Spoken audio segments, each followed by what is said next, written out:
अस्सलाम वालेकुम everybody. Congratulations to me. ये देखें जनाब, मुझे कनाडा का जो वीज़ा है, विज़िट वीज़ा, वो ग्रांट हो चुका है। फॉर सिक्योरिटी रीज़न मैं कुछ चीज़ें यहाँ पे ब्लर करने लगा हूँ। ये देख सकते हैं 1 साल का लगा है और मल्टीपल एंट्रीज़ के साथ है ये।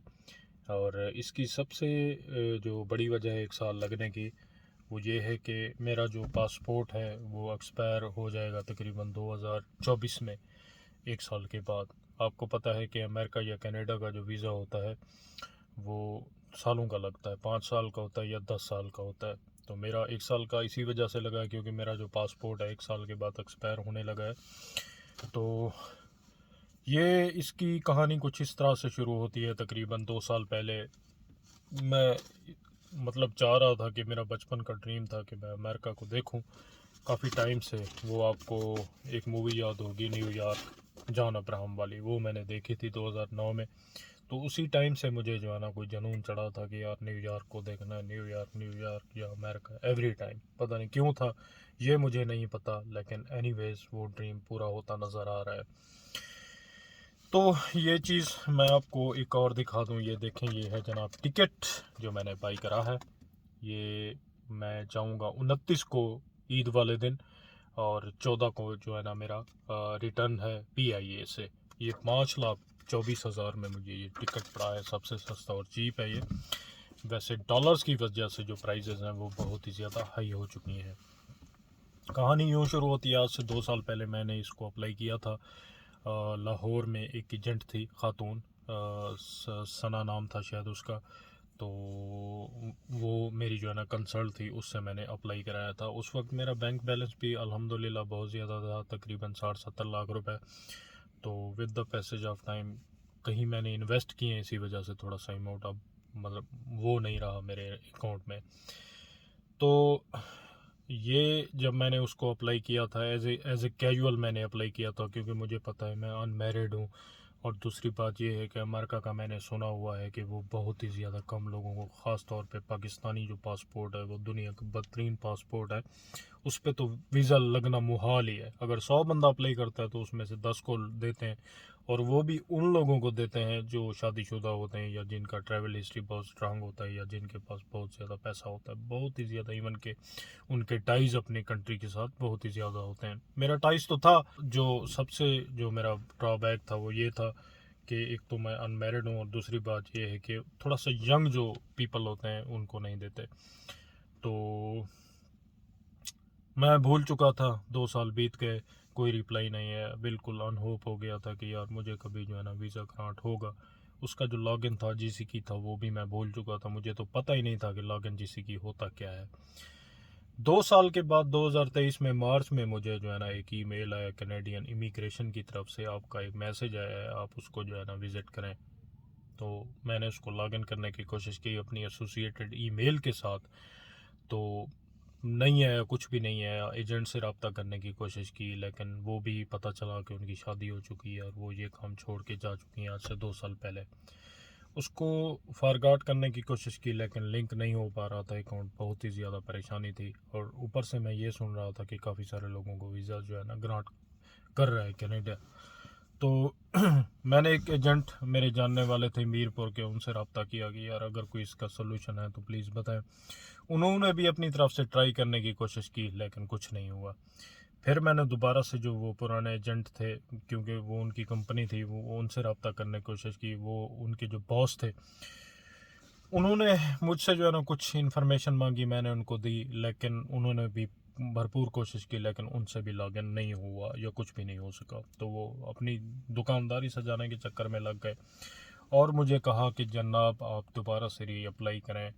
तो मैंने उनको ऑफ़र भी दिया कि यार अगर आप लॉगिन GCK उस औरत से मतलब ले के देते हैं, शायद ईमेल उसने कोई और लगाया था, तो मैं उसको आपको 30,000 रुपये दूंगा। तो वो लालच कर गया कि बंदा जो है ना थोड़ा सा जल्दबाज लगता है।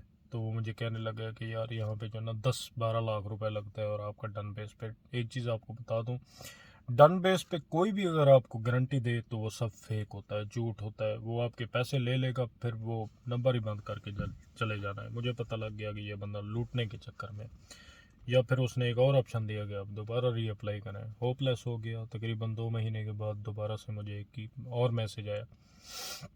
नहीं, मैसेज से पहले मैंने ये सोचा कि यार कोई ना कोई तरीका ऐसा होना चाहिए, क्योंकि मतलब मैं जेन्युइन विजिटर हूँ। कोई ना कोई ऐसा तरीका हो कि कैनेडियन इमिग्रेशन मुझे लॉगिन का एक्सेस दे या फिर वो लेटर मुझे दे दे।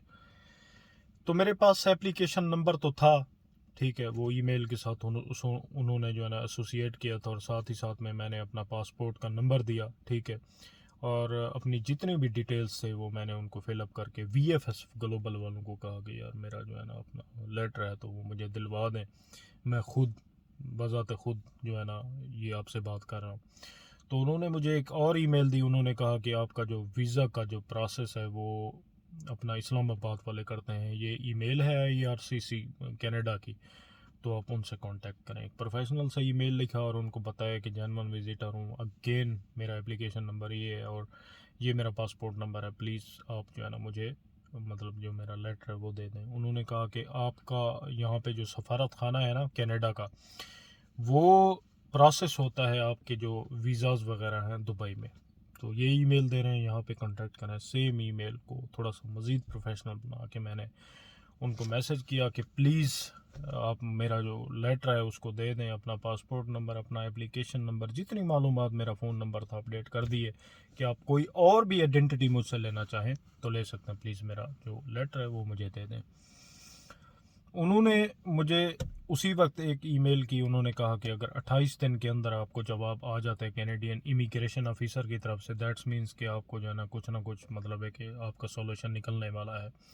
अगर नहीं आता 28 दिन के अंदर तो इसका मतलब ये है कि आपकी एप्लीकेशन का आता पता लापता हो गया है।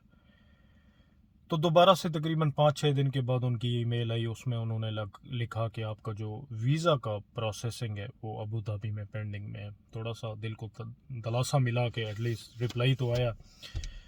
फिर उसके 1-2 दिन के बाद मुझे रिप्लाई आता है। नहीं, उससे पहले मैंने अपना जो मैसेज उनको किया था अबू धाबी की जो इमिग्रेशन है IRCC कनाडा को, मैंने उसको देखा कि यार मैंने वहाँ पे कोई गलती तो नहीं की। तो वहाँ पे मेरे फ़ोन नंबर का एक डिजिट मैंने मिस किया हुआ था, वो मैंने उनको दोबारा से लिखा कि ये मेरा टेलीफोन नंबर है और ये मेरा फ़ोन नंबर है। और साथ ही साथ में उन्होंने मुझे वेब फॉर्म दिया था, मैं आपको ये बताना भूल गया था। इस वेब फॉर्म पे जाके जो है ना आप फिलअप करें, शायद आपका कुछ हो सकता है। मैंने सारी इन्फॉर्मेशन दी उनको, और मेरा जो IUCN नंबर होता है ना वो मेरे पास नहीं था। UCI number, unique client ID, ठीक है, उसको बोलते हैं, वो मेरे पास भी नहीं था।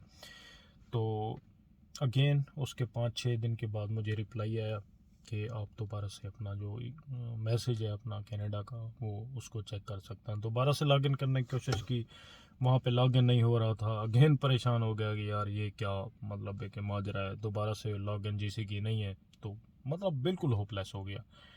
तो उन्होंने एक और साथ में ईमेल की अबू धाबी वालों ने, ठीक है, उसमें उन्होंने मुझे लेटर दे दिया। लेटर को मैंने देखा, उसमें लिखा हुआ था कि आप जो है ना अपना पासपोर्ट VFS ग्लोबल लाहौर में आके जमा करा सकते हैं।